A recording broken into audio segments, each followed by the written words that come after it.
2 horas y media.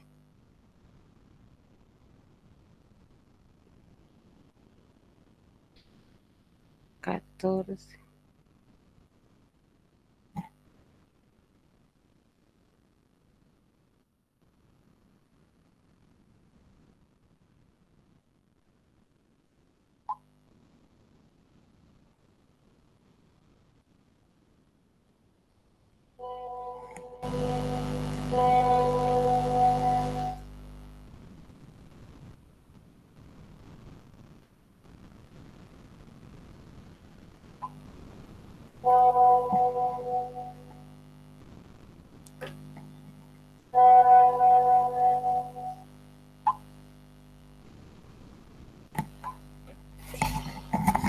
Bueno, acá lo que...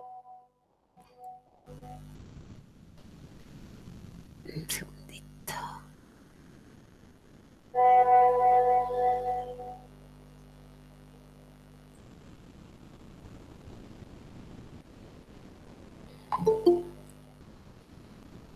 Bueno, acá preguntas sobre el... Por ahora está grabando, vamos a ver si eso ocurre. ¿Ustedes me oyen bien?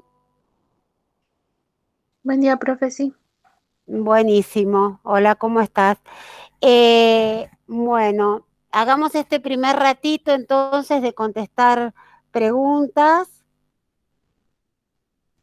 Por ejemplo, esta diferencia entre fascismo y nazismo en el componente racial que tiene el nazismo. No es la única diferencia, ¿no? O sea, no sé si eso me estás preguntando.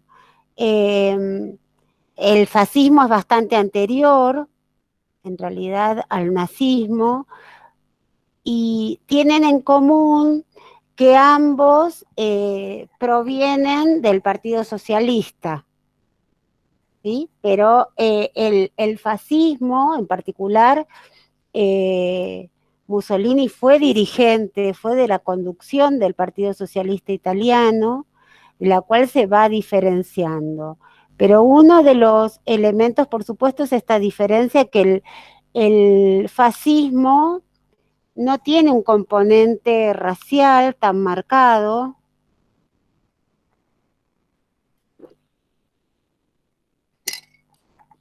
y salvo cuando eh, los alemanes van a eh, presionar sobre Mussolini o sobre en realidad el gobierno italiano para que haga también una política antijudía, sino ellos no van a desarrollar componentes raciales importantes, por lo menos. Pero tiene diferencias en el sentido de las doctrinas, de las ideas. Uno podría decir que comparten como una especie de clima de época proclive o que hace una crítica profunda al liberalismo como ideología imperante en ese momento y a la competencia entre los distintos sectores imperialistas. Y van a proponer como superador de justamente todos los elementos que el liberalismo mostró que tenía de ineficaces, van a proponer por un lado, una planificación económica profunda y por otra parte, una forma de política que se aleje del republicanismo, pero que tampoco volviera a las formas monárquicas, sino otra propuesta que sería el corporativismo, es decir, distintos sectores,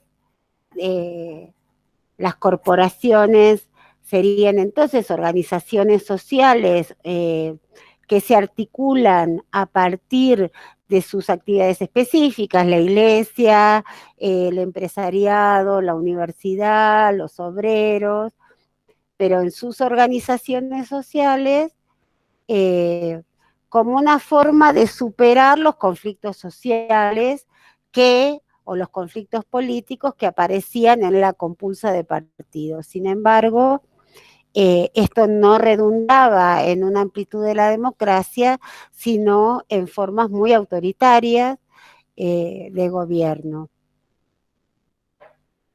¿Mm? De todas maneras, tienen, a ver, déjenme ver qué es lo que tienen de bibliografía para el tema, porque la cambiamos, me parece, este año.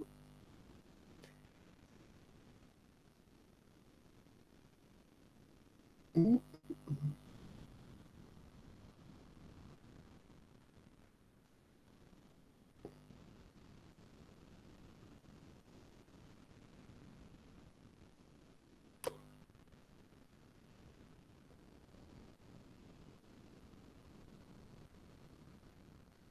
Ah, claro, tienen el fascículo sobre fascismo de Susana Bianchi. Sí, efectivamente se lo pusimos este año y daría la impresión de que es un poco más explícito. No sé si más o menos te expliqué, Plinio, querés, necesitas más orientación. Sí, él efectivamente van a ser regímenes fuertemente represivos que están vinculados con un ascenso de las luchas después de la Revolución Rusa o muy ligado a la Revolución Rusa. En Italia, como en una gran parte del mundo, se generan formas de democracia directa como los soviets, y en Italia también hay soviets de fábrica, y esto, por supuesto, preocupa mucho a los sectores de las burguesías y de la burguesía financiera, y por lo tanto hay desde el punto de vista de estos sectores empresariales un apoyo importante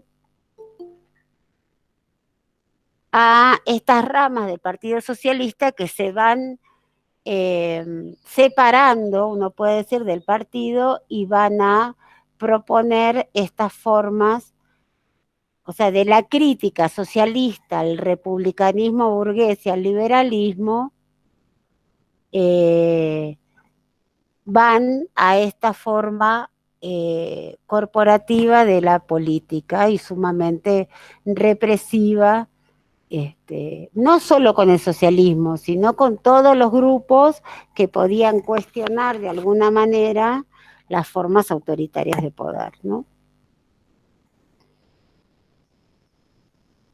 Y va a encarar con bastante mala fortuna, podríamos decir, una política además expansionista que intenta remedar lo de Alemania, pero no le va muy bien, interviene en la Guerra Civil Española, soldados italianos, y invaden el norte de África, ¿no? Y el cuerno de África, Somalia, pero con bastante mala fortuna. De todas maneras va a conservar bastante tiempo Somalia, pero no logra hacer una política colonial importante, digamos, a diferencia de Alemania, que en el momento de mayor expansión ocupa, ¿no?, gran parte incluso de Rusia. Y por supuesto, a diferencia de Japón, que también va a tener una política expansionista muy agresiva, que le permite en su momento conquistar todo el sudeste asiático, ¿no? Toda la zona de eh, Vietnam, Camboya, incluso hasta la propia Filipinas.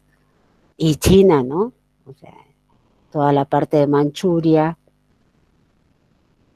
Bien, a Italia no le va tan bien, pero bueno, todo esto con la derrota en la Segunda Guerra finalmente se desarma. ¿Mm? Bien, ¿alguna otra consulta de cosas que estén viendo y que estén con dificultades?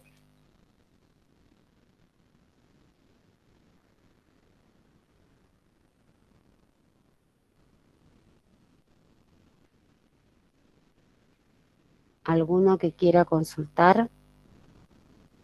sobre prácticos que estén armando, que la parte de teóricos les quede todavía un poco complicado. Te voy a sacar pantalla.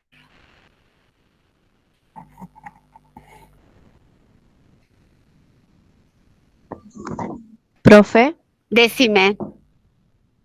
profe, por ejemplo, no entendí muy bien el planteo sobre el pacto anti-Comintern, en la que supuestamente era un pacto entre Japón, Italia y Alemania.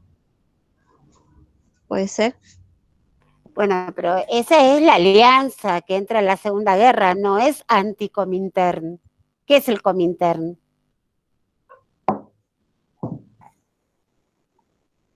Yo lo que entendí en el texto es que Japón firma ese pacto junto a esos países, por eso, y se lo denomina así en conjunto pacto anti-Comintern. ¿En dónde estaba eso así dicho? Yo lo interpreté así, profe, no sé si estará bien, por eso le pregunto. Pero por eso te Eh, estoy preguntando dónde dice así. em, lo leí en la página 176 ¿De qué libro? de Susana Bianchi. Ajá. A ver, tendría que ponerla. A ver, espérame un segundito que busco. Acá está. A ver qué es lo que dice. Espérame un segundito que estoy abriendo la bibliografía, ¿sí? Bueno, profe, espero.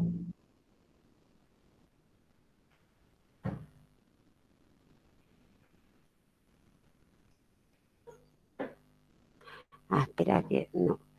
Ahí está.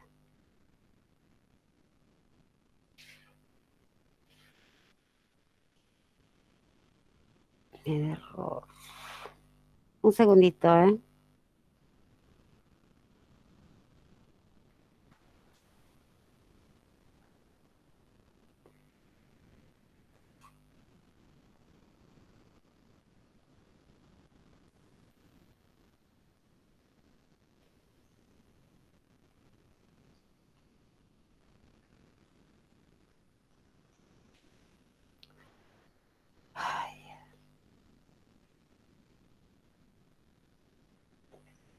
¿Por qué no me lees más? Vamos a hacer más fácil, porque no me está abriendo, se me pone muy lenta la máquina. Léeme todo el párrafo, a ver qué dice. Bueno, profe, ahí le leo.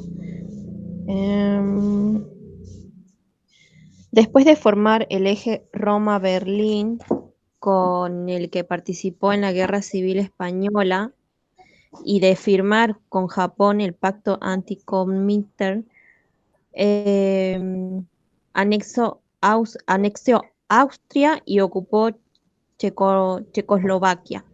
En abril de 1939, Hitler hizo manifiestas sus intenciones de anexar Danzig y exigió a Polonia la concesión de un campo y un ferrocarril a través de la provincia de Pomerse. Ante la situación creada, Gran Bretaña y Francia firmaron un tratado militar que garantizaba la defensa de Polonia. Finalmente, ante una serie de ultimátums que el gobierno polaco rechazó, las fuerzas de Alemania invadieron el territorio el 1 de septiembre de 1939, comenzaba la Segunda Guerra Mundial. Sí. Bueno, ahí lo que se está diciendo es cómo avanzan, digamos. Déjame un cachito.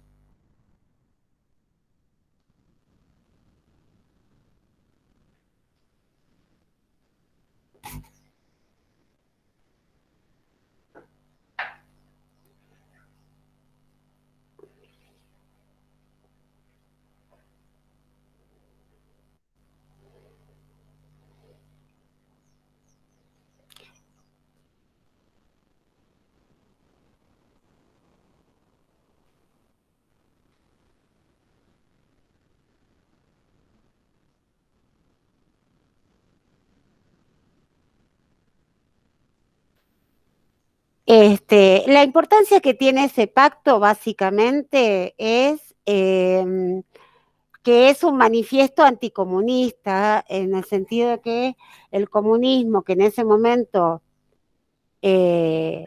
sostenía el gobierno en Rusia, la URSS, en ese momento no había otro país en el mundo que sostuviera, digamos, principios comunistas. En realidad tampoco Rusia era comunista, pero sostenía principios comunistas y en realidad eh, en ese momento existía lo que se denominaba movimiento comunista internacional, que eso es el Comintern, el movimiento comunista internacional que estaba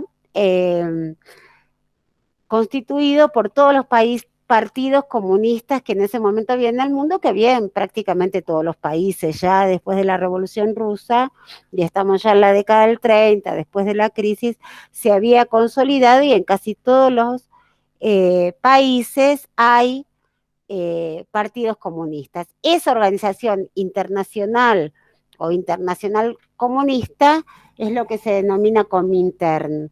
Entonces, la primera unidad que aparece entre estos países que están tomando regímenes fascistas, autoritarios, es este pacto anticomintern. ¿Cuál sería la razón? Tengamos en cuenta de que este pacto no molestaba, digamos, a las potencias occidentales, que también eran anticomunistas y que habían participado en ataques a la URSS. No molestaba ni a Estados Unidos, ni a Inglaterra, ni a Francia, sino que por el contrario, a pesar de que tenían mucha desconfianza, sobre todo al poderío de Hitler, veían, o al del emperador de Japón, veían con cierta tranquilidad que ellos plantearan premisas anticomunistas, porque esto quería decir que no se iban a volcar hacia Occidente. De hecho, aunque Alemania empieza con esta expansión que vos estás relatando hacia Austria, Polonia, etcétera, esto es lo que Alemania denomina su espacio vital, es decir, el espacio supuestamente que necesita para desarrollar su economía, y se basa además en la gran cantidad de población alemana que vivía desde hacía largo tiempo, tanto en Austria como en Polonia. Entonces piensan que, bueno, primero Alemania se iba a expandir en regiones cercanas y las abandonan, ¿no? Las potencias occidentales las abandonan. Después se aprovechan de la participación de tanto de Italia como de Alemania en la República Española, la cual también abandonan.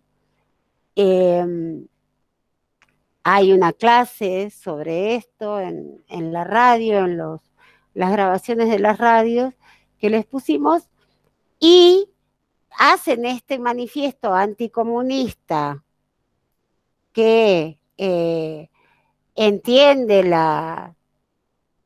es como una táctica, digamos, de dar un mensaje al mundo en relación a que su enemigo entonces era el comunismo. Sin embargo, lo primero que hace es invadir regiones cercanas y después invadir Francia y Japón, invadir las colonias. Piensen que además China era un imperio independiente. Uno tiene la idea de la China socialista, pero la revolución china es en la posguerra. Entonces, lo primero que ataca son Alemania, posesiones de Europa Occidental, ¿no? Como Francia primero, y después va a bombardear Inglaterra, y Japón va a invadir primero China y después posesiones europeas, y Italia va a disputar entonces también con los europeos por territorios en África. Entonces este primer mensaje le sirve a, ¿cómo es?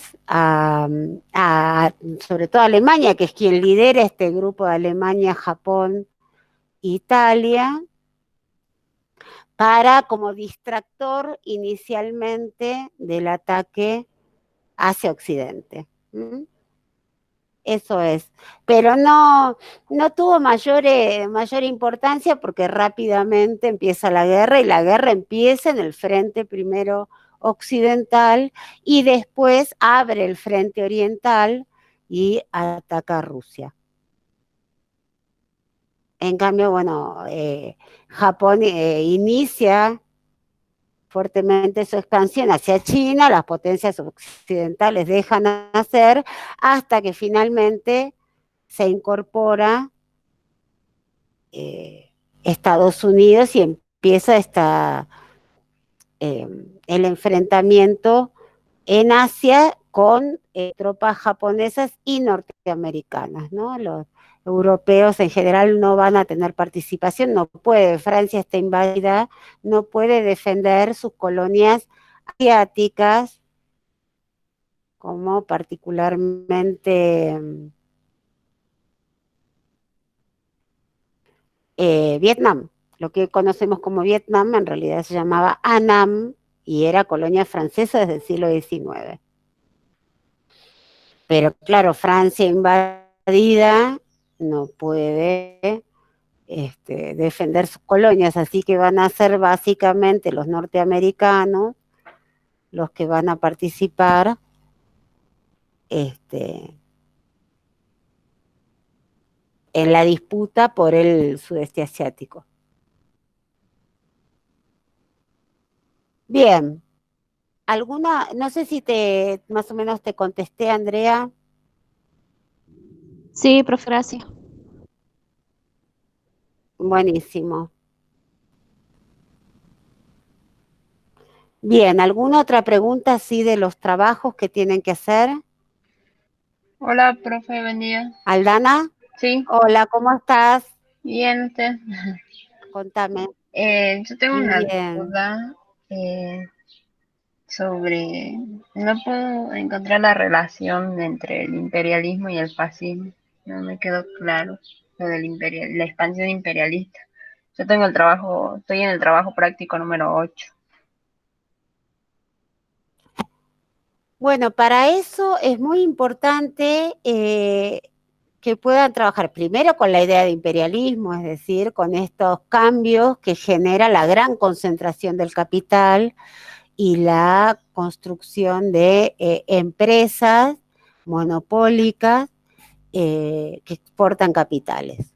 Porque si no, ustedes se quedan con la expansión territorial como idea y no entienden que en la fase imperialista la expansión territorial ya no es como en la primera etapa de la colonización hasta el siglo XIX, en donde el interés era la ocupación del territorio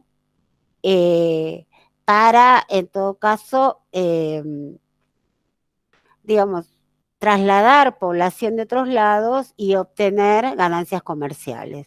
Eso con el imperialismo ya no va a ser así, sino que es una disputa por los territorios en el mundo con dos objetivos. Por un lado, el objetivo de la exclusividad en el comercio, pero ya no tanto para la venta, que por supuesto siempre va a existir, pero ya no es el mismo interés, sino para la radicación de capitales que pueden ser sobre todo para conseguir grandes masas de materias primas para las industrias en los países centrales, o simplemente el descargo de capitales. O sea que lo primero que tenés que entender es bien qué es el imperialismo, porque si no, no hay manera de que lo entiendas, ¿sí? A partir de entender bien qué es el imperialismo, pasás a entender las tres contradicciones en el imperialismo, ¿sí? Uno es la vieja contradicción que ya conocemos desde el inicio del capitalismo, burguesía-proletariado, la disputa interimperialista sería la segunda, y la tercera sería la contradicción entre los pueblos y países dependientes y coloniales y las grandes potencias. En esas tres contradicciones se replantean con el fascismo y con el nazismo. Primero porque el conflicto entre burguesía y proletariado se resuelve durante un tiempo, todo el gran conflicto. Piensen que tanto en Rusia como en Alemania hay levantamientos socialistas antes de la Segunda Guerra Mundial, es decir, la posibilidad de que los comunistas, los socialistas tomen el poder, y eso se responde con un despliegue represivo muy profundo, ¿no? Y con prácticamente la inclusión de toda la población en un régimen de tipo militar, incluso a los niños, ¿no? Las escuelas, todo la organización social prácticamente toma la jerarquía vertical del ejército, ¿no? Por supuesto, más después cuando casi todo el mundo es incorporado al ejército. Esto desde el punto de vista el conflicto entre burguesía y proletariado. Un enorme despliegue represivo. Desde el punto de vista de la disputa interimperialista, se exacerba y va a pasar a disputarse palmo a palmo. Bueno, esto que estábamos diciendo recién, ¿no? O sea, la expansión ya no solo sobre las áreas a repartir, sino los propios territorios de las potencias occidentales, porque Alemania, que había disputado históricamente, por ejemplo, la frontera que tiene con Francia, es una frontera muy rica, toda la zona del Ródano, se llama Renania, es todo a lo largo, digamos, de la frontera, que es extensa, alemana con Francia. Hay una gran disputa por esa región que es muy rica en carbón y hierro, y ya había estado en disputa esa zona en la Primera Guerra Mundial. O sea que ya no solo disputan, por supuesto, en todo el mundo, las colonias. Piensen que hay una batalla en el Río de la Plata, se llama así, Batalla del Río de la Plata, en donde la Armada Argentina derrota en realidad el ataque de un barco de guerra alemán y lo secuestra. O sea que en todo el mundo se pasa a disputar, si bien no integran todos los países, no se van a sumar a la guerra, pero prácticamente no queda territorio en donde no se dispute de alguna manera, aunque sea en el mar, entonces se disputa lugar por lugar. Entonces, desde el punto de vista de esta contradicción entre las potencias imperialistas entre sí por el reparto del mundo, eso se juega con el expansionismo, principalmente japonés y alemán, y dijimos que esto de Italia, que hacen lo que pueden. Y desde el punto de vista de la liberación de los pueblos oprimidos, bueno, el fascismo va a redoblar, lo mismo que el autoritarismo japonés, formas opresivas tremendamente violentas, pero esto va a generar también que en la lucha contra estas ocupaciones se organicen formas militares que van a terminar destruyendo por completo en el periodo posterior, en el periodo de posguerra, prácticamente destruyendo todas las, ¿cómo es? Los imperios coloniales. Por lo tanto, efectivamente hay una expansión importante de este conflicto entre los países coloniales que venían, ¿no? Las colonias, ¿no? Que venían ya con Nosotros vimos cuando habla Laufer de las oleadas antiimperialistas, venían peleando por sus libertades, la expansión del fascismo, del nazismo de Japón, van a golpear fuertemente estos sectores y posteriormente la lucha contra esta opresión va a generar esta oleada anticolonial que va a terminar con un mundo descolonizado después. ¿Mm? Aldana, más o menos te contesto, pero para eso tenés que revisar bien qué es imperialismo y bien en particular sus tres contradicciones que te sirve como una matriz de análisis para eso. ¿Está? Bueno, está bien. Deme un segundo y ya vengo a que sigamos. Vayan pensando si precisan otra cosa. Un segundito.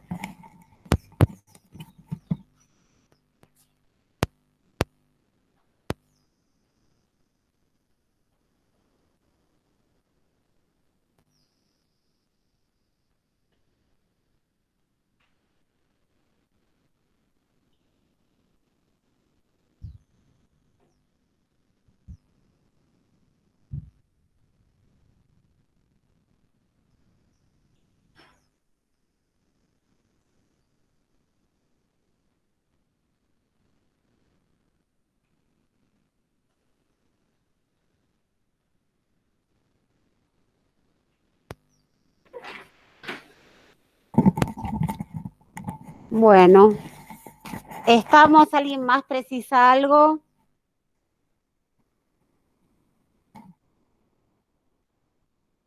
Silencio. Bueno.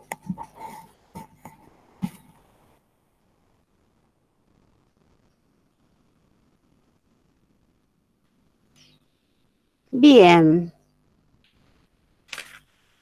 Entiendo que si están todavía resolviendo esos temas, no deben haber leído la bibliografía de esta clase, que se las puse ahí en el Facebook, que básicamente, a ver,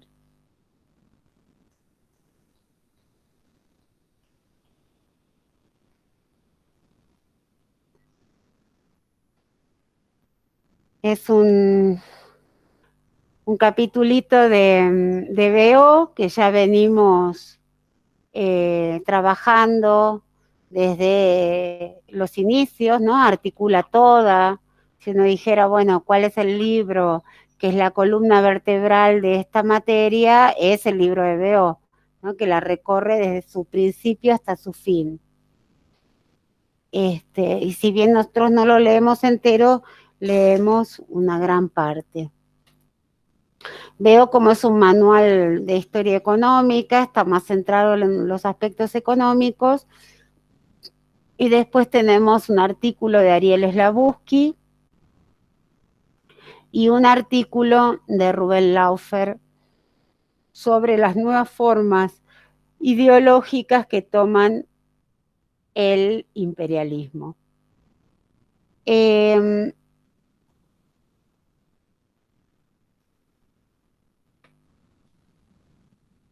Un segundito. Cambié la página, estaba leyendo otra cosa. Acá. No.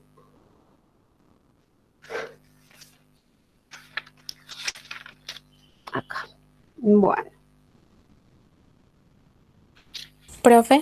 Sí, decime, Gabriela. Entraría, bueno, aunque no está marcado en el tema 12, pero sí se hace mención del de Maceo, que está en el tema 11. No sé si ese también. No, porque fíjense que después nosotros cambiamos. Yo le saqué un montón de bibliografía de ese punto. Fíjense ahora en el aula virtual cómo está, porque efectivamente había demasiada bibliografía en ese punto, entonces yo hace tiempo, ya que les comenté en el Facebook, que les saqué bastante bibliografía y dejé esos 3 nada más. ¿Mm? Ah, bien, profe, gracias. Bueno, es importante que lo tengan en cuenta porque efectivamente fíjense cómo quedó la última versión del programa, porque hemos hecho varias reducciones este cuatrimestre en el programa, no muchas, pero sí varias, así que o incluso algunas correcciones de temas que estaban como fuera de lugar, así que la última versión del programa, después se las voy a volver a reiterar en el Facebook, pero es importante que tengan en cuenta que hubo cambios, que lo fuimos acomodando para que les resultara más sencillo a ustedes. Bueno,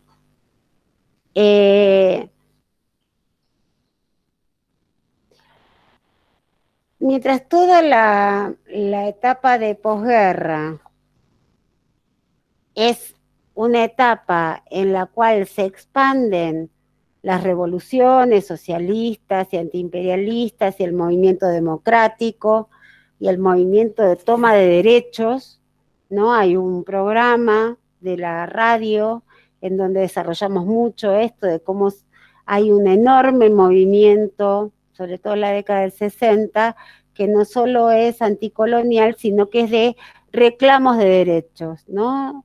Reclamos de derechos democráticos, reclamos de derecho del voto, reclamos de la igualdad, ¿no? En Estados Unidos, ¿no? Los movimientos democráticos por el voto para los negros y la igualdad, y sobre los jóvenes y la libertad sexual, etcétera, etcétera.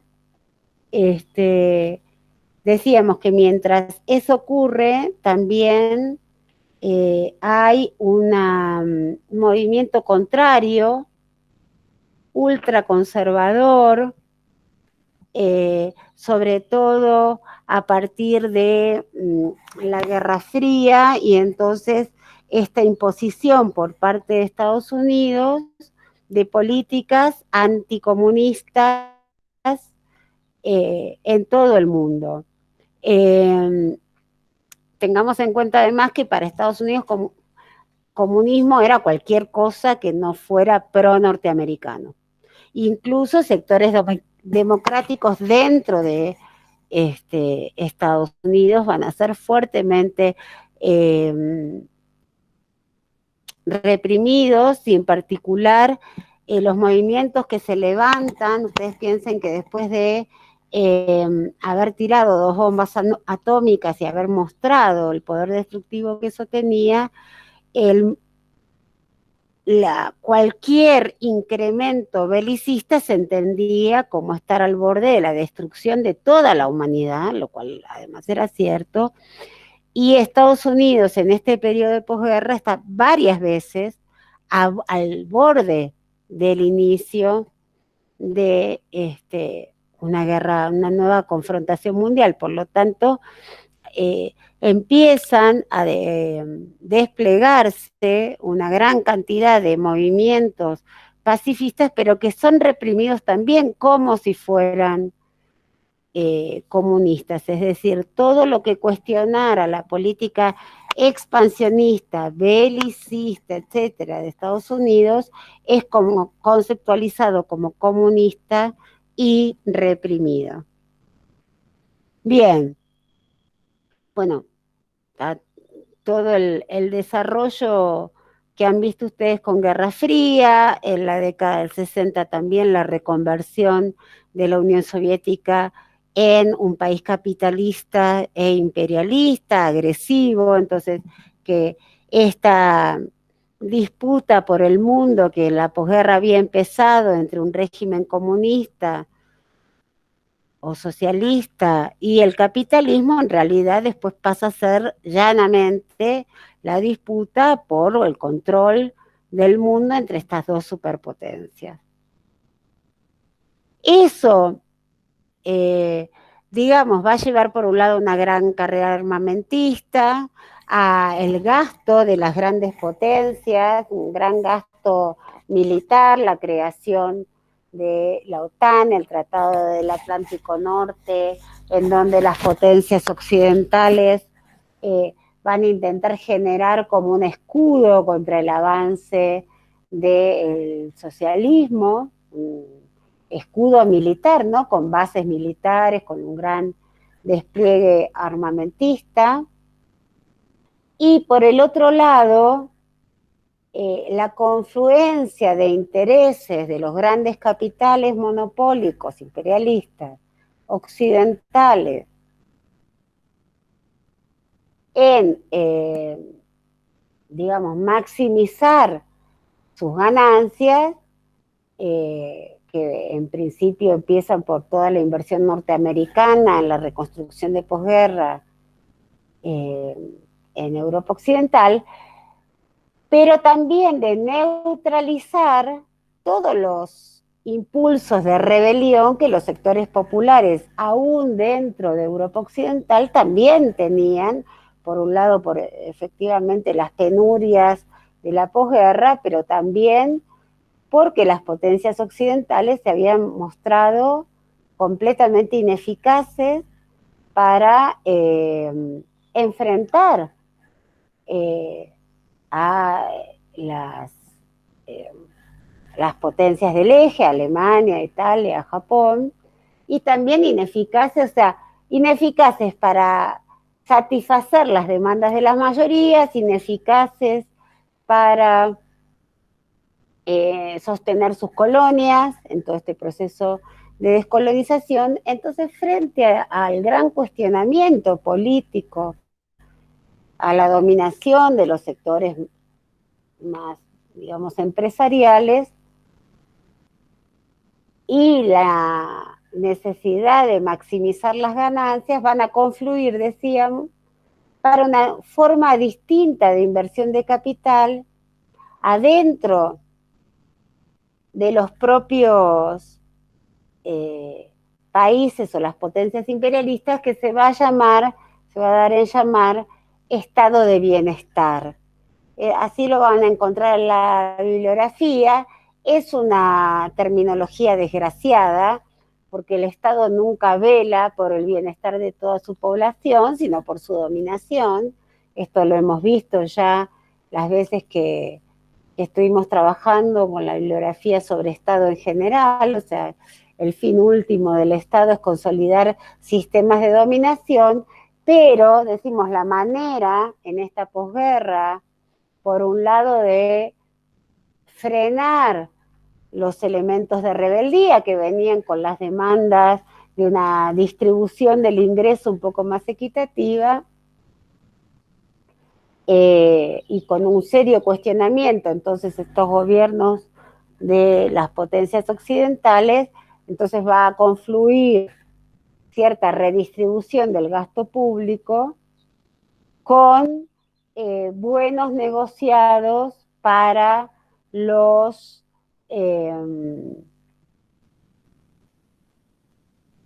grandes capitales, que en vez de expandirse sobre todo como capitales privados o solamente como capitales privados, van a tomar estos estados que van a hacerse cargo de una gran parte de empresas estatales, sobre todo de servicios, van a ampliar de manera importante el mercado de consumo de servicios, ¿no? De transportes, de energía, o sea, que ya no solo van a sacar rentabilidad de darle energía a unos ciertos sectores, sino expandir hacer grandes inversiones que van a sostener en gran parte estos capitales monopólicos, a pesar de que son empresas estatales, pero esas empresas estatales van a monopolizar el mercado, pero van a derivar una gran parte de esas riquezas a financiar al capital imperialista. Por lo tanto, digo, se conoce como estado de bienestar en el sentido que amplía la oferta de bienes y servicios para el conjunto de la población, pero eso no quiere decir que la finalidad era el bienestar, sino financiar el imperialismo y la ampliación de sus negocios. Esto, junto con una serie de factores que va a enumerar Bo, que tienen que ver con que esto implica que los estados van a aumentar de manera muy importante el gasto. Ustedes saben que hay hasta el día de hoy, todo un discurso que plantea que como el Estado es ineficiente, entonces sostiene a las grandes mayorías y que en realidad lo que habría que dejar es el libre juego de mercado, lo que hoy llamamos neoliberalismo. Eso efectivamente se instala hacia fines de la década del 70, del 80 y en América Latina básicamente en los 90, que plantea que los estados no deben intervenir en la economía porque dilapidan la plata en los pobres, pero en realidad es por el contrario, los estados intervienen en la economía porque redirigen grandes masas de riqueza a sostener las grandes empresas. ¿Mm? Y sus grandes negociados, efectivamente.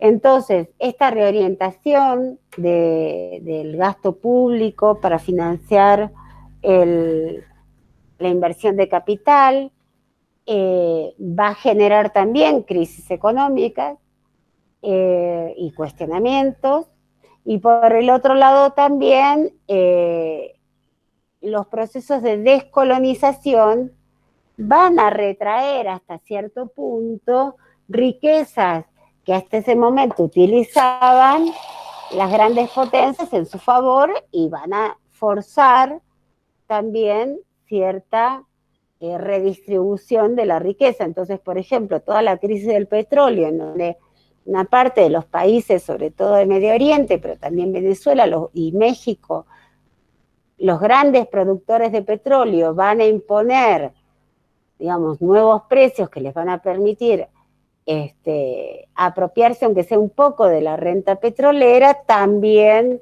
va a generar entonces problemas económicos muy fuertes, sobre todo la crisis petrolera de los 70,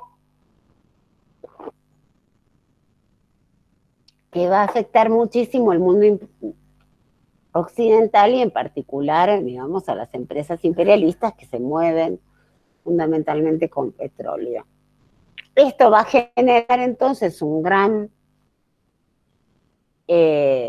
crisis económica de largo alcance, que es interesante porque en América Latina se llama la década perdida. Es toda esta etapa en América Latina donde hace crisis las deudas externas y donde América Latina retrocede en su crecimiento, grandes crisis económicas, prácticamente un grado de empobrecimiento de los países de América Latina, todos enteros, de una manera brutal. Pero en realidad no solo es de América Latina, sino que hay una gran crisis económica a escala mundial, con planes de ajuste brutales, con reducciones de personal y de gasto público en todos los países del mundo. Realmente la década de fines de los 70 es una gran crisis del capitalismo, equivalente de alguna manera a la crisis del 30.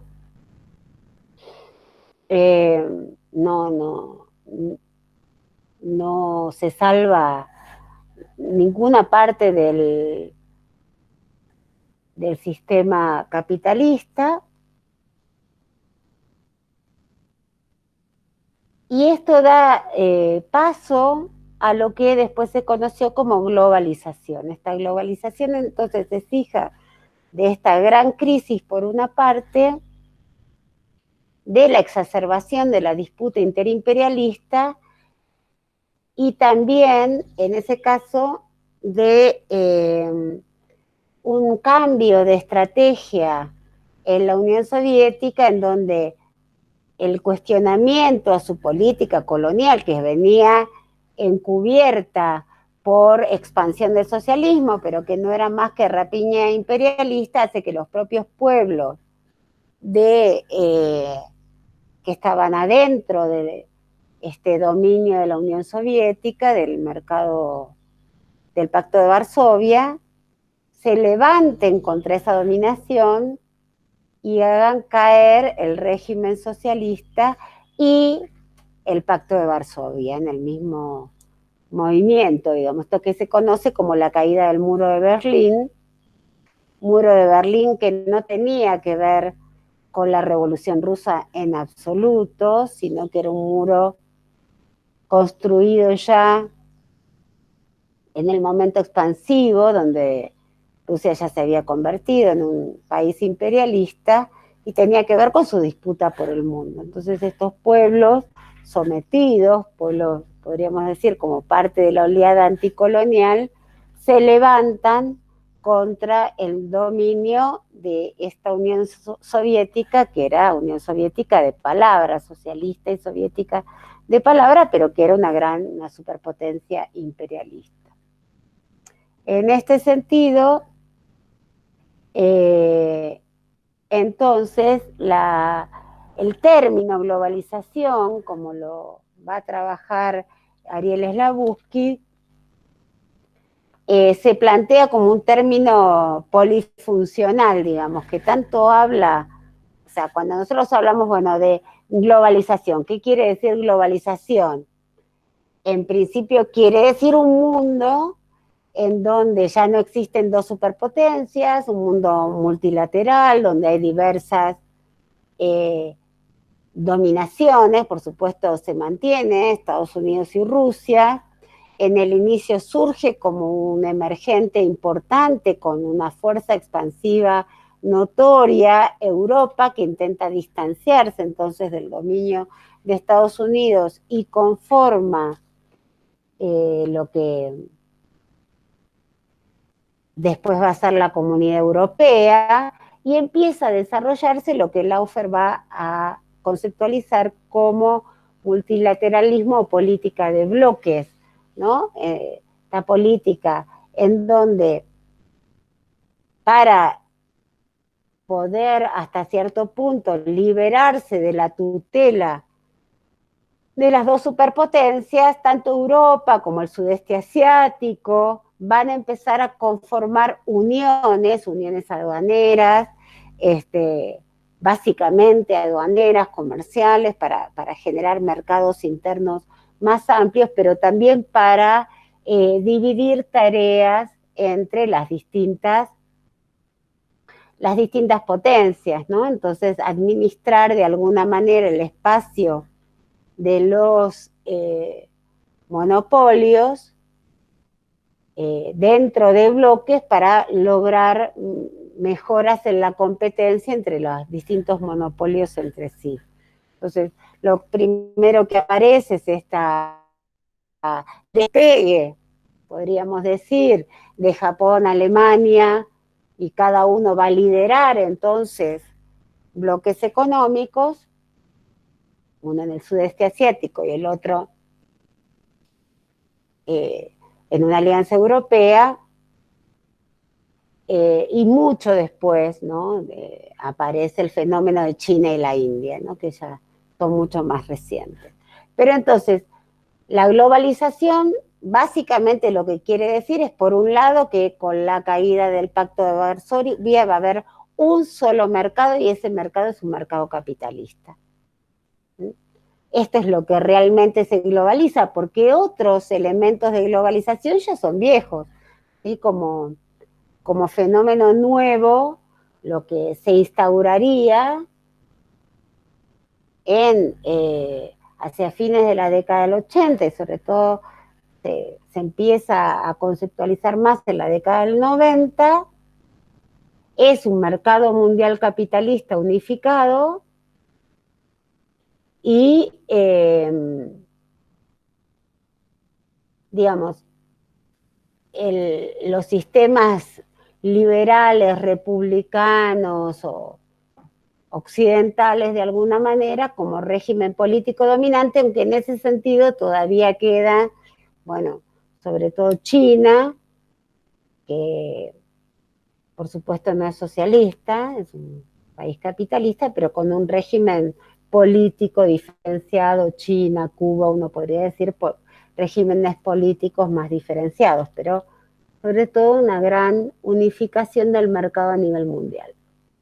Esto es lo que básicamente es la globalización. Después, efectivamente, se dan procesos que son conjuntos, paralelos, de un enorme desarrollo tecnológico, de un desarrollo de las comunicaciones, tanto por toda la expansión de la virtualidad, como por, no hay que olvidarlo, porque si no parece que es todo lo virtual, pero sino que se desarrolla de manera impresionante la tecnología de transporte que permiten distribuir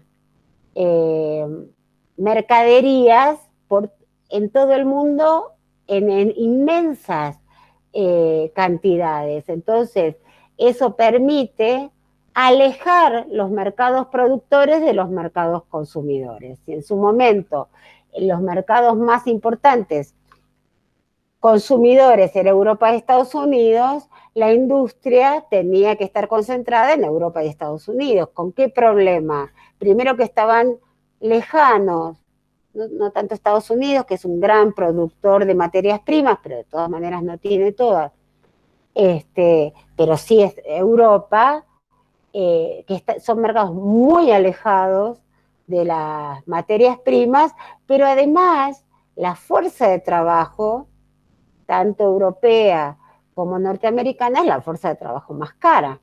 Por lo tanto, estaban muy alejados de los centros proveedores de mano de obra barata. Entonces, este gran desarrollo de las comunicaciones, pero físicas, no solo de las virtuales, va a generar uno podría decir, como un reaprovechamiento, ¿no? Como una especie nuevamente de desenfreno por el reparto del mundo. Tengamos en cuenta que es toda la etapa posterior a la descolonización, entonces ver cómo se vuelven a repartir estas naciones que se venían descolonizando y cómo reoprimir nuevamente a esta población de países que ahora son independientes.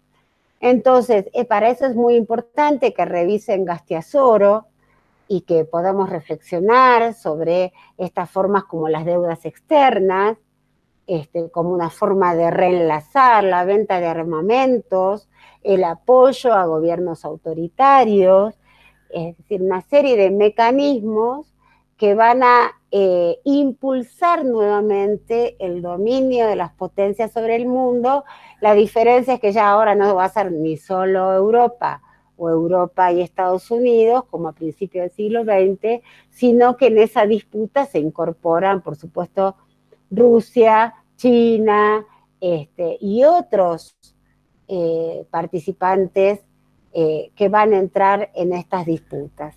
Entonces, también es importante, porque como se mantiene el sistema imperialista, que usemos estos tres conflictos también como analizadores actuales, porque por más que aparece la globalización como un mundo uno, donde todo fluye, la población, las empresas, etcétera, etcétera, como dijimos varias veces en el programa de radio, esto es solo una imagen, porque las fronteras se vuelven cada vez más difíciles de pasar, porque las potencias imperialistas van tomando barreras proteccionistas, o sea, todo el mundo reclama libertad, libertad, pero salvo, ¿no?, en el propio territorio. Esto ocurre, por ejemplo, en Estados Unidos, que es un país que presiona a todos para que reciban sus mercancías, pero que tiene serias restricciones y que maneja mucho políticamente, ¿no?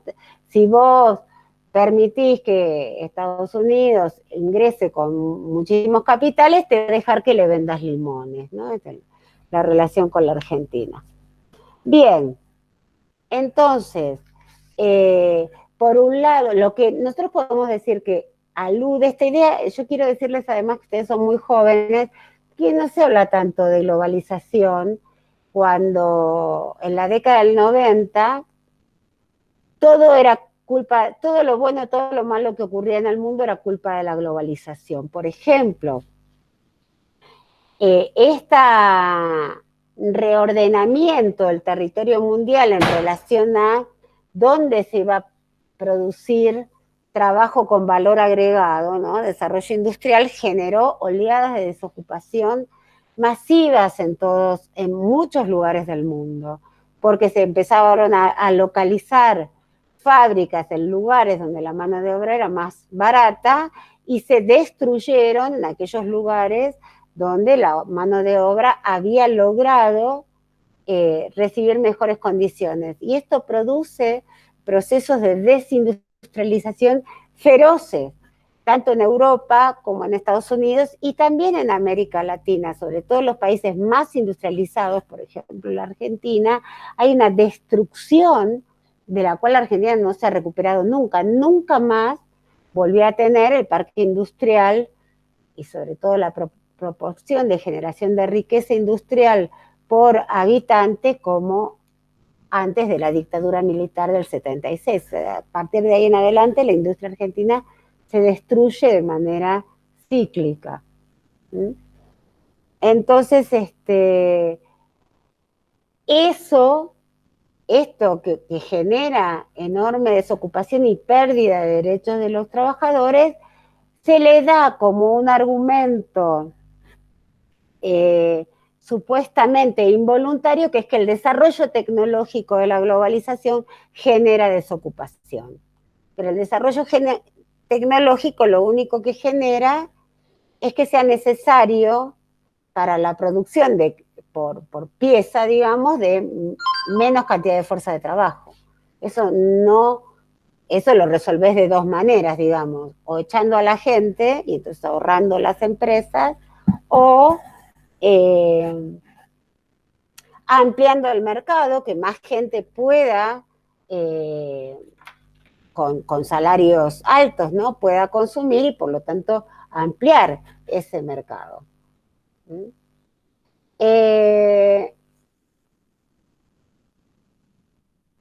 O tercera posibilidad, si realmente hay la tecnología, como en algunos lugares, como en Japón, etcétera, reemplaza fábricas de miles de personas con pequeños, esto se ve mucho en Europa, ¿no? Cuando dice, bueno, los parques industriales todos tienen como pequeños establecimientos, algunos con menos de 10 trabajadores, que generan,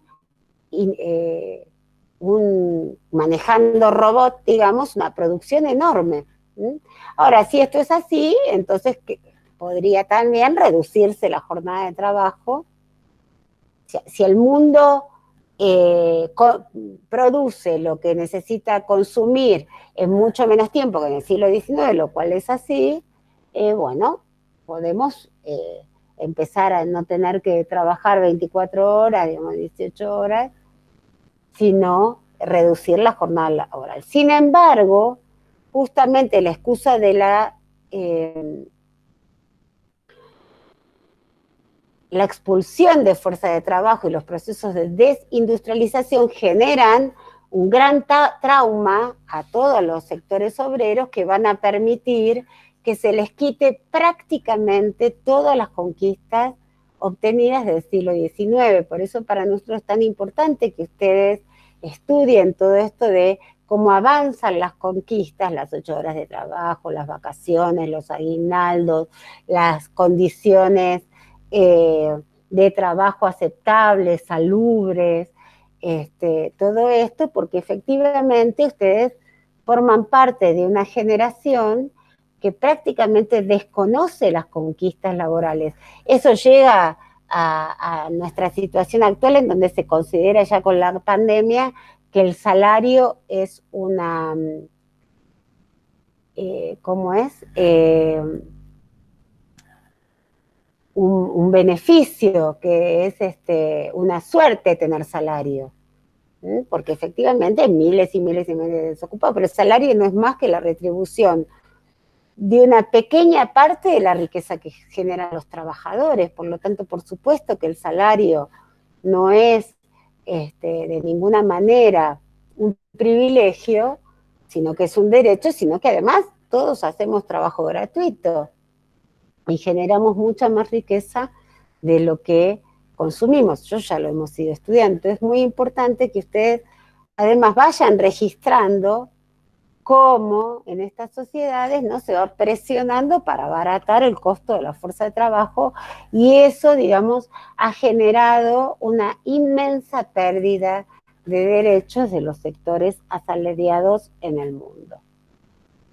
A eso entonces se lo llama globalización, y por eso dice Slavutsky que globalización es sobre todo una nueva etapa de la acumulación de capital del sistema imperialista. O sea, eso no cambia, pero sí, digamos, se refuerza el sistema imperialista, y es muy interesante porque una y otra vez con esta idea de la globalización lo que se quiere mostrar es que es un mundo uno, todo interconectado y todo interdependiente, pero cada vez que hay una crisis, esto lo hemos dicho varias veces, queda desnudo la competencia interimperialista, que las naciones, los estados nacionales siguen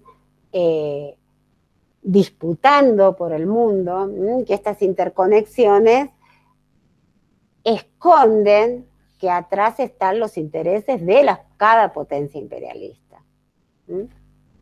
Entonces esto se ve con las crisis económicas, donde cada potencia sale a defender sus posesiones y a atacar las otras, y nada de interconexión. Las empresas norteamericanas son norteamericanas y pueden reventar a las europeas, por supuesto que las revienten, aunque sean sus aliados en las guerras, por ejemplo, y por supuesto que si tienen que reventar más todavía a China, a Rusia, etcétera, y si en eso tienen que bombardear países, como ocurre con la crisis del 2008, en donde se bombardean Libia, Siria, no tienen problema. O sea, las potencias imperialistas siguen disputando. En ese sentido, se reciclan lo que nosotros conocemos como zonas calientes, una cosa que está en el trabajo de Laufer, en el primero que vimos sobre el imperialismo, que son aquellas zonas que están habitualmente en disputa, que cada vez que hay algún tipo de crisis se exacerban, ¿no?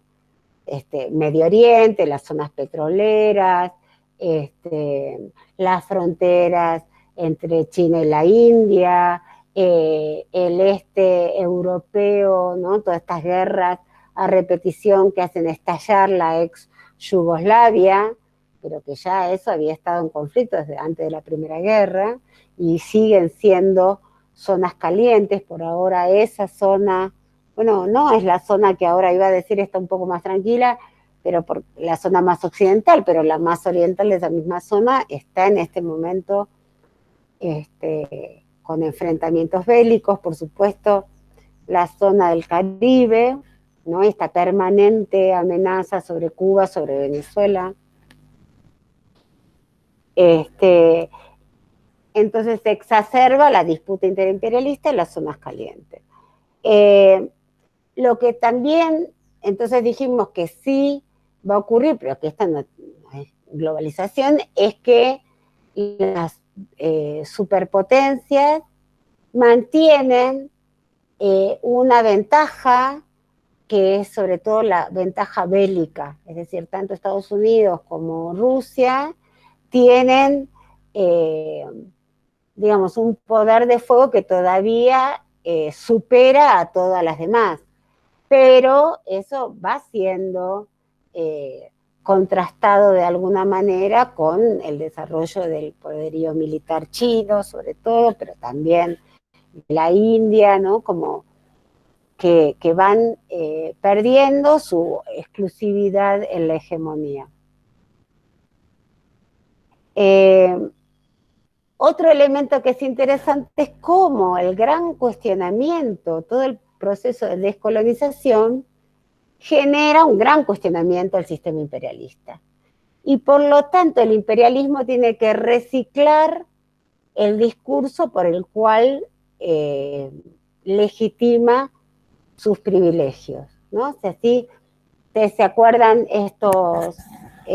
los argumentos del imperialismo, los argumentos civilizatorios, los zoológicos humanos, que el deber de estas potencias era civilizar, ¿no?, a los países salvajes.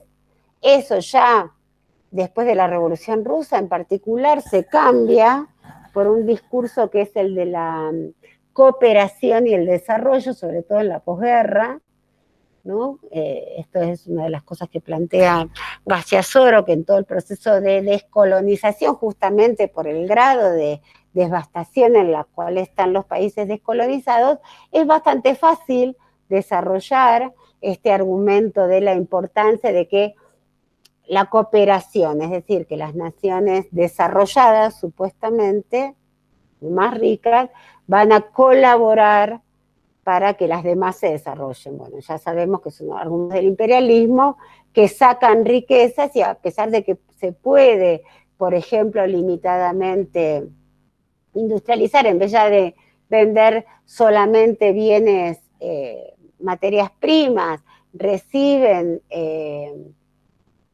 la radicación de capitales eventualmente y pueden pasar a producir en gran escala en esos lugares periféricos, pero lo que se va haciendo es corriendo lo que se exporta, ¿sí?, para aprovechar además a mano de obra más barata. Pero de ninguna manera uno puede decir que haya efectivamente cooperación, sino lo que hay es, bueno, salida de capitales.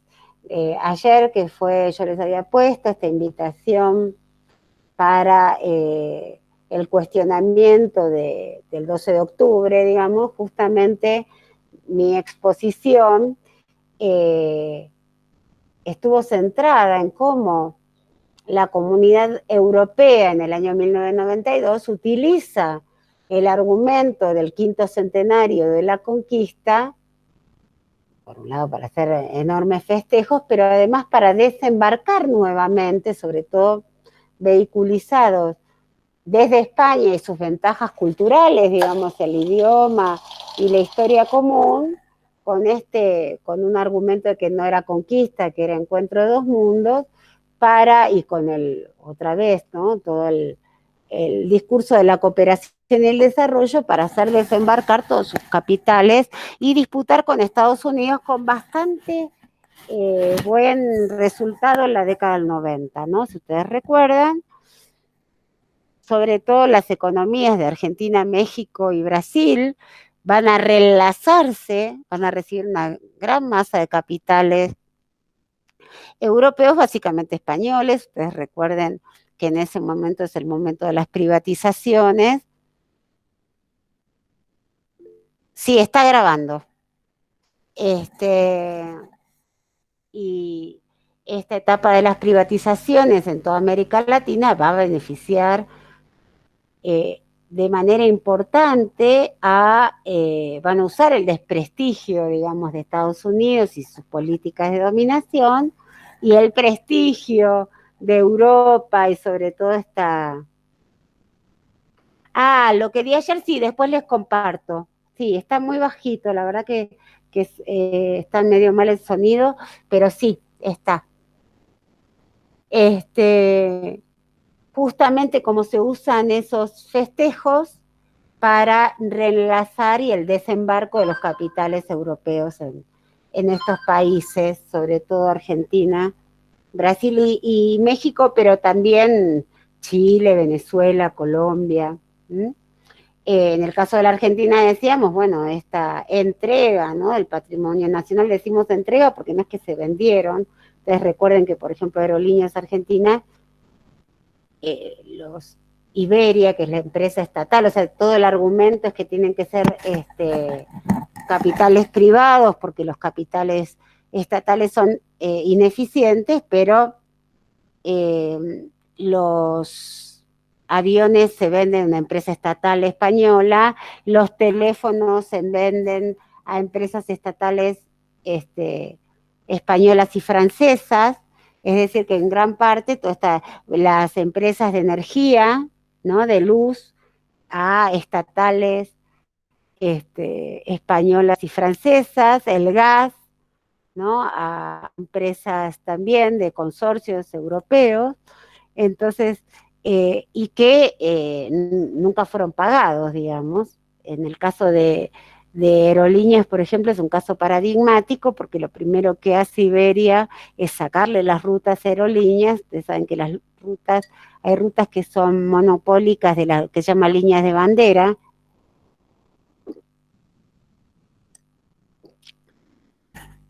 Entonces Iberia se queda con las rutas argentinas y que no eran solo en la Argentina, sino en el mundo, y paga a la compañía vendiendo los aviones de Aerolíneas.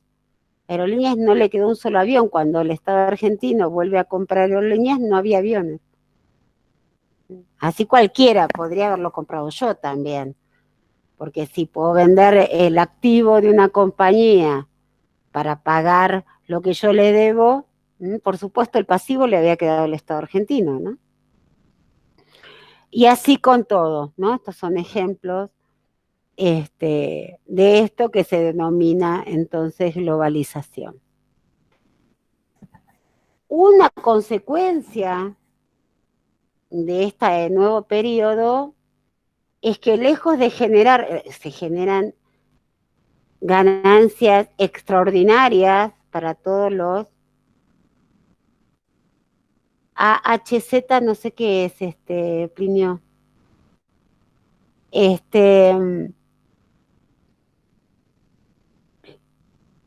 Con altas, efectivamente, bueno, es lo mismo. Lo que pasa es que, digamos, ocurre en toda la escala, o sea, todo lo que se privatiza se genera, se aprovecha, las potencias aprovechan todo lo que pueden sacar de riqueza y revientan todo lo demás. Digo entonces que se aprovecha en vez de, digamos, la vía represiva, que estaba muy desprestigiada. Ustedes recuerden que la década perdida es una década de las dictaduras, en donde las dictaduras también se planteaban como aquellos que venían a salvar a los países y destruyen a la población, a la industria, endeudan, por lo tanto empobrecen todo, y eso ya en los 90 ha caído como forma, de alguna manera. Entonces, en vez de pasar por la vía represiva, generar una masa inmensa de desocupados, va a permitir entonces bajar el costo de la fuerza de trabajo y por lo tanto, hacer a los monopolios grandes super ganancias. Por eso dice Slavutsky que básicamente la globalización es una ideología de la desigualdad, en donde efectivamente lo que se plantea es que solo van a sobrevivir aquellos que sean exitosos, planteado en términos de eficiencia, pero en realidad lo que hay por detrás es aquellos que puedan hacer mejores negociados. Porque si entre el Estado español y yo teníamos el mismo poder de compra de aerolíneas, porque no puso un peso, yo tampoco tengo un peso, digamos, bueno, ¿quién tendrá más poder en esa disputa, ¿no? Esto genera la permanente desarrollo de la disputa por el mundo y los negociados, que se aceleran las crisis, ¿no? Lo que uno ve es muy impactante, porque en realidad la última crisis borra las anteriores en la memoria, ¿no? Está la velocidad de las crisis ahora que se borra la memoria. Si nosotros pusiéramos, por supuesto, la década del 80, que fue tremenda para todo el mundo, hay una recuperación con la unificación, sobre todo porque Europa y Estados Unidos van a hacer enormes negociados con el mercado de lo que había sido el Pacto de Varsovia, ¿no? Que invierten capitales a lo loco, ¿no? Y sacan tremendas ganancias porque el costo de la fuerza de trabajo es muy baja. También Ahora, esa recuperación y de las privatizaciones y toda esa bomba que succiona plata llega hasta el 94. En 94 empieza la crisis, un tipo de crisis bastante interesante. Bueno, nosotros no hacemos mucha historia económica, pero distinta a la crisis del 30, en vez de desplomarse la economía mundial entera, va a ser un dominó, que además va a tomar los nombres, empieza por el tequila, que es la crisis, como es la crisis mexicana, y va a dar toda una vuelta por todo el sudeste asiático, va a desplomar, por supuesto, la economía europea, y después vuelve a América Latina, cae Brasil, cae la crisis que en la Argentina, digamos, ocurre a partir de mediados de la década del 90, que va a llegar a su punto más profundo en el 2001, ¿no?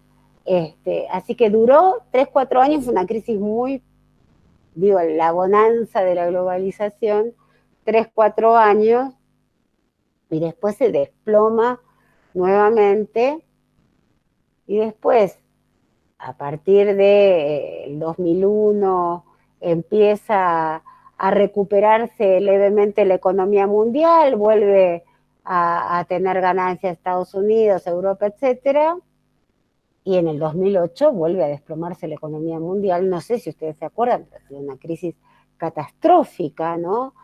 Que aparece como una burbuja inmobiliaria, financiera, pero que deja otra vez tendales, ¿no? De gente en Estados Unidos, en Europa, pero en todo, bueno, en la Argentina, sí.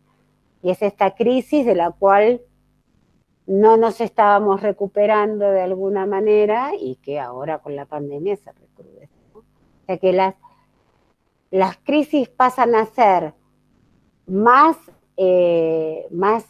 inmediatas unas de otras y más prolongadas. No termina el mundo de recuperarse de una que vuelve a desplomarse. Hasta tal punto, esto se refuerza con el crecimiento totalmente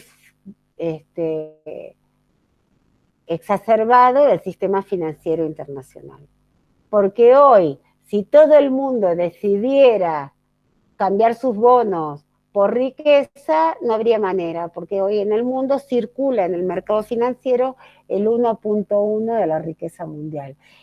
Particularmente grave en este momento de pandemia, porque efectivamente las empresas, aún las más exitosas, no pueden hacer frente en sus deudas, salvo algunas tecnológicas como Amazon o alguna más, pero si no, el resto efectivamente está en una situación de crisis que todavía, como todo lo que pasa ahora en la pandemia, como lo único que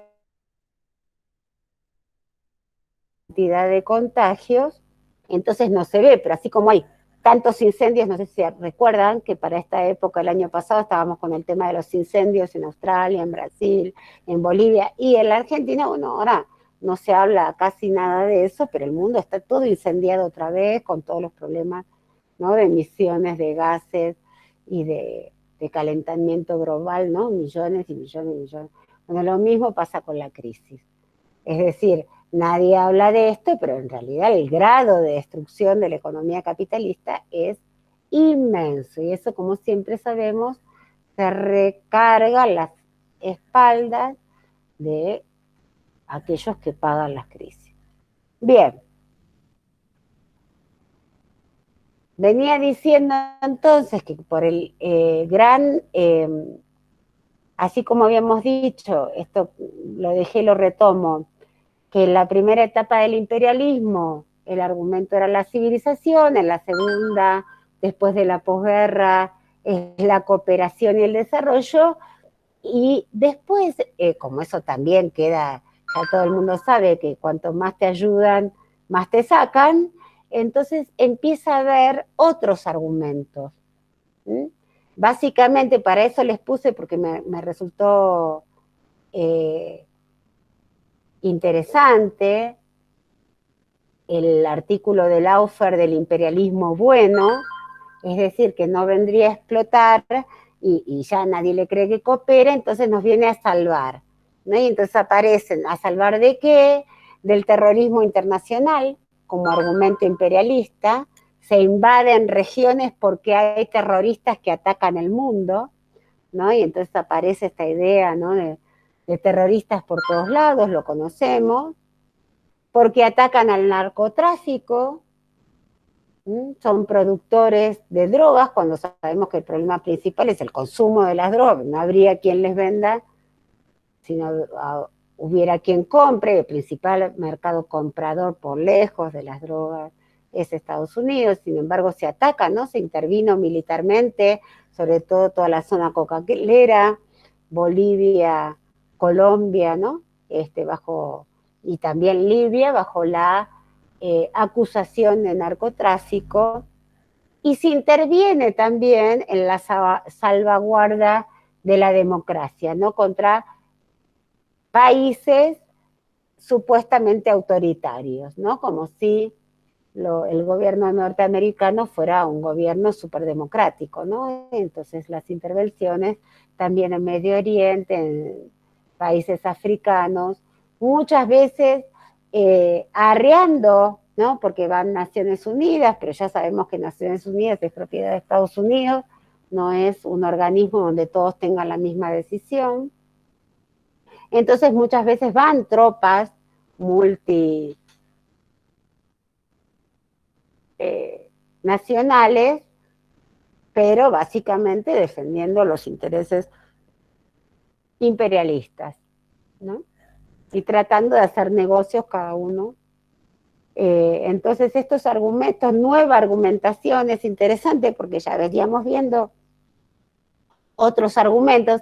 En realidad los argumentos nunca desaparecen de todo, lo que pierden es su peso, el argumento civilizatorio sigue estando, que Estados Unidos y Europa son más civilizados, no se ha perdido, o los argumentos racistas, el de la cooperación y el desarrollo también, ¿no? Nos vienen a ayudar.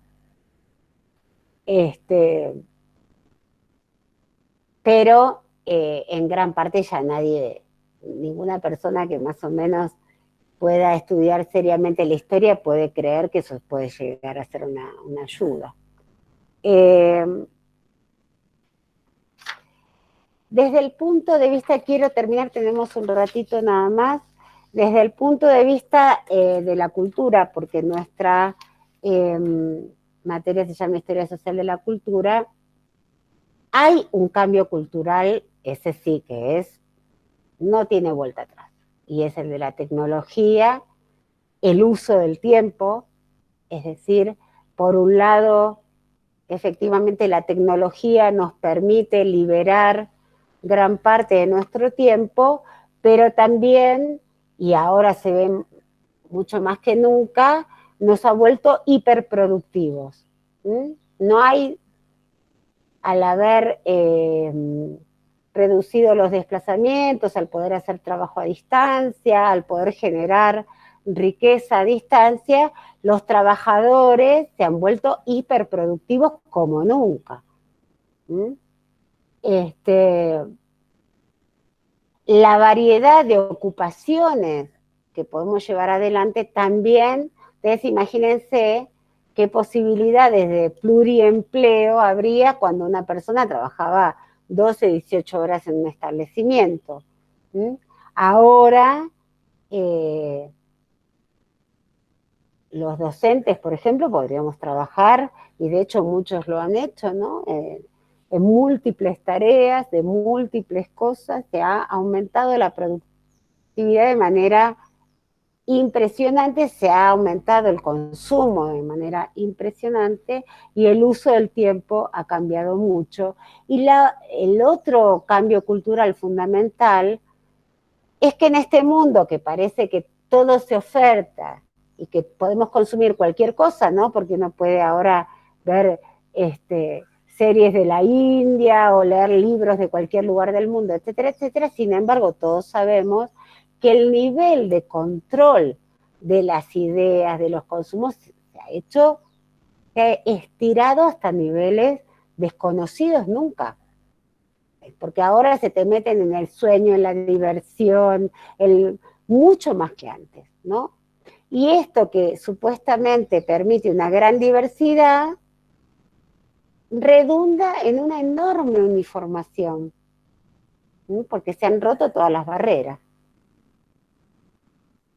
La inducción, la principal cambio además exitoso es el individualismo. Es decir, la ruptura a partir de la tecnología de esta idea de que la sociedad, ¿no? Se genera una enorme ficción acerca de que nosotros solo necesitamos a nosotros y una terminal para conectarse. Y si el mundo atrás no está, por ejemplo, yo no sé si están ustedes ahí, y ustedes lo saben, por eso algunos no deben estar, otros deben estar durmiendo, etcétera, etcétera. Entonces, esta idea de que dar clase ya no es estar conectados, sino es que cada uno, ¿no? Soy yo hablándole al vacío, genera, ¿no? Una ficción individualista que por supuesto es mentira, porque esto ya lo vimos, ¿no? Somos una especie que requiere de la sociedad, vivir en sociedad, producir en sociedad, etcétera, etcétera, etcétera, pero esto está cortado de manera ilusoria. La separación, ¿no? El proceso de enajenación, ¿se acuerdan que hablamos de la enajenación en la industria, cuando el productor era separado de su producto y ya no lo controla? Ahora estamos separados de todo, digamos, incluso de la conciencia que aquello que consumimos está producido por personas. ¿Mm? Bien. Por lo tanto, los cambios culturales en el imperialismo, perdón, en la globalización, en la etapa actual, implican un cambio cultural profundo, muy desigual, esto también lo sabemos, porque la manera en que todos participamos de la tecnología, pero muchos quedándose fuera de la tecnología. O sea, hoy no hay ningún lugar, desde las comunidades de la puna hasta... Todos necesitamos la tecnología y sin embargo sabemos que las desigualdades persisten, por lo tanto, efectivamente no se puede distribuir de manera democrática, ni siquiera de acuerdo a las necesidades, porque no es lo mismo que yo necesito la tecnología para jugar a la PlayStation que para estudiar, y sin embargo no está distribuido de acuerdo a las necesidades. Una consecuencia entonces de estos cambios culturales también es lo que se conoce como el multiculturalismo, que es un movimiento que se apropia de los fundamentos de las reivindicaciones de ciertos sectores muy oprimidos. Entonces, un enorme sector que, sobre todo en la sociedad capitalista, carece de derechos, porque como el mercado capitalista en su fase industrial, no electrónica, digamos, era homogeneizador, pues estaba venderle la misma zapatilla desde China hasta la Argentina, eso todavía sigue pasando, pero también la tecnología actual permite una gran fragmentación del mercado. Entonces se pueden expresar grandes diferencias, las diferencias de raza, de género, de cultura y de grandes reivindicaciones, y con eso, hasta cierto punto, se genera la posibilidad de que ciertos sectores que reclamaban por su derecho a lo diverso puedan ser atendidos, se les baje el nivel de reclamo, pero también se lo esterilice hasta cierto punto, ¿no? Porque, por ejemplo, el nudo del multiculturalismo, los reclamos ancestrales de los pueblos indígenas, bueno, muy bien, entonces los dejamos, ¿no? Hoy tenemos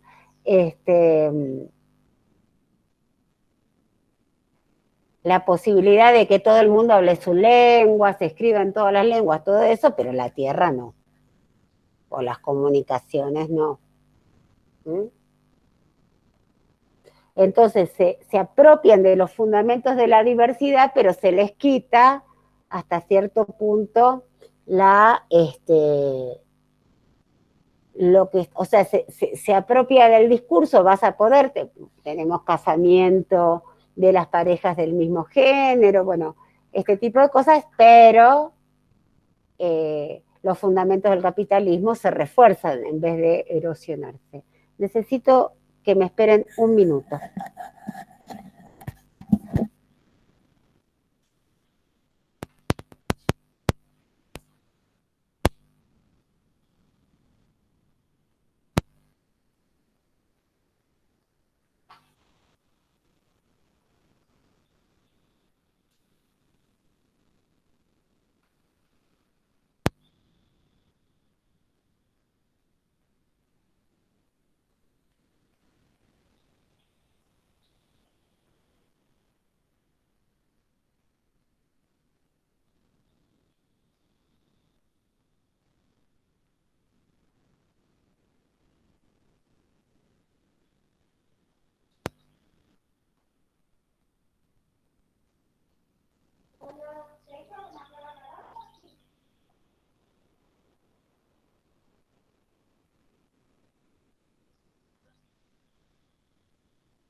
Bueno, ahora sí.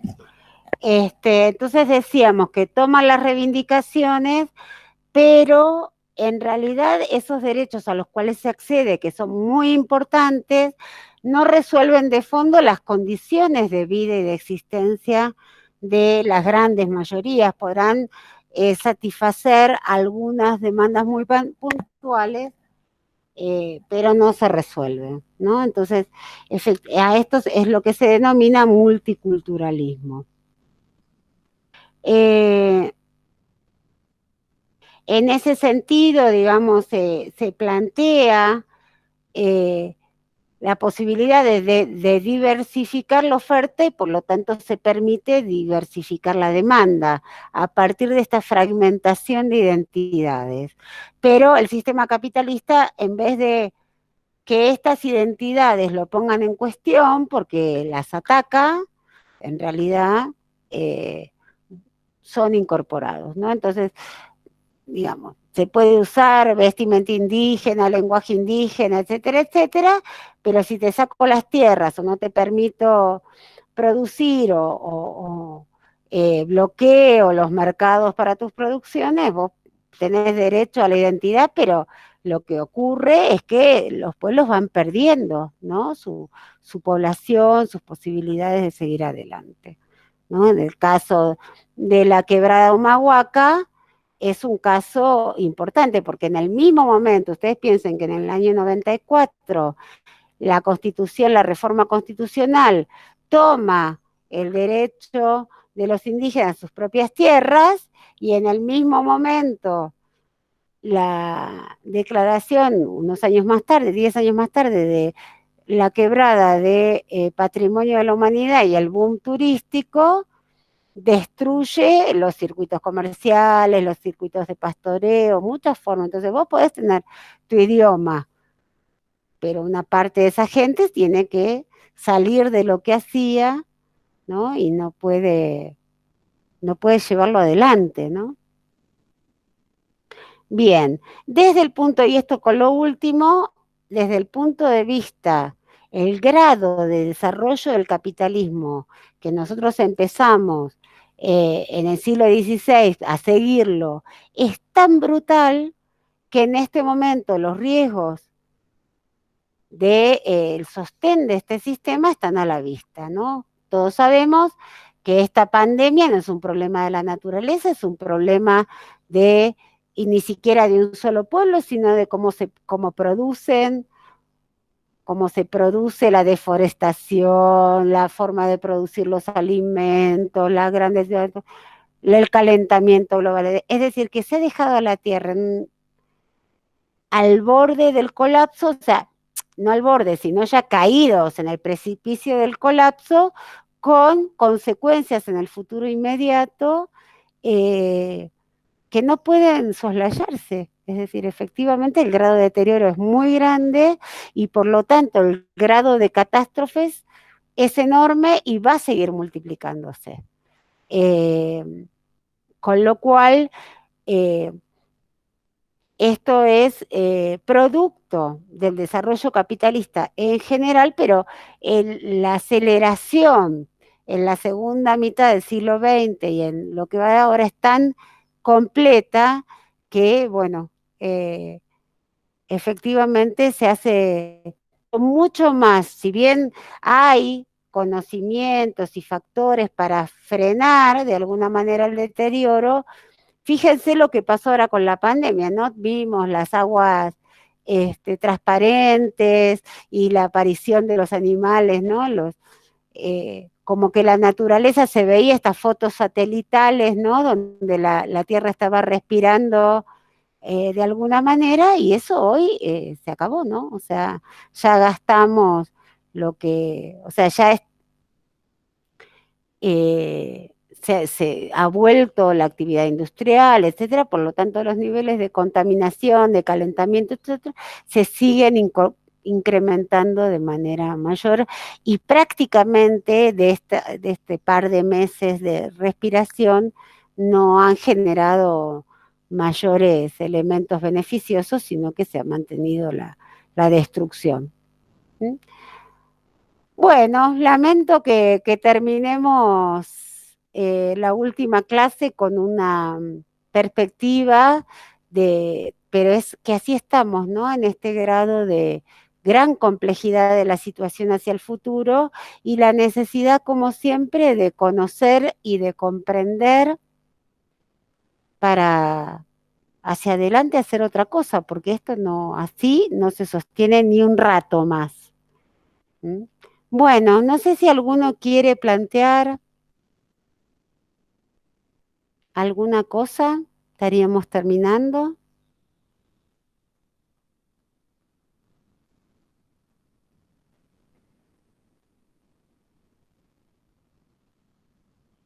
Y si no, yo les voy a poner esta clase en la carpeta, así ya la tienen, en el aula virtual y en la carpeta de grabaciones, así ya queda, y los ayuda en la lectura. Ya está. Sigue que van a tener un tiempo para... sí, a ver, ¿qué sigue ahora? Van a ir arreglando con sus profesores la fecha de parcial integrador. Cada profesor, en la medida que vayan terminando, porque tienen que tener aprobados todos los trabajos, por lo tanto, en la medida que vayan resolviendo, el primer grupo da el 27, que es el grupo de los martes de la profesora Ulloa, por supuesto que les dé consulta cuando quieran, puede ser, entiendo que el martes que viene podría ser, si quieren en este horario, si necesitan otro, no hay problema, siempre pueden hacer además consulta por el Messenger. Los parciales en principio van a ser orales y van a ser grupales, pero no van a elegir de lo que hablan, o sea que nosotros iríamos proponiéndoles temas y van a ir discutiendo, digamos, y planteando elementos, pero nosotros nos vamos a asegurar de que todos manejen la materia entera, por lo tanto tienen un tiempo bastante prolongado para ponerse al día con las lecturas de teóricos, porque los trabajos prácticos implicaban la lectura de teóricos, pero ahora van a necesitar un nivel de integración mayor. ¿Mm? Así que así sigue. Irán planteando momentos desde fin de octubre hasta mediados de noviembre, en los cuales se va a hacer el parcial integrador, que va a tener entonces un recuperatorio. Los que tengan, ya esto lo sabrán, los que tengan aprobados el 80% de los prácticos darán el parcial integrador y tendrán la posibilidad de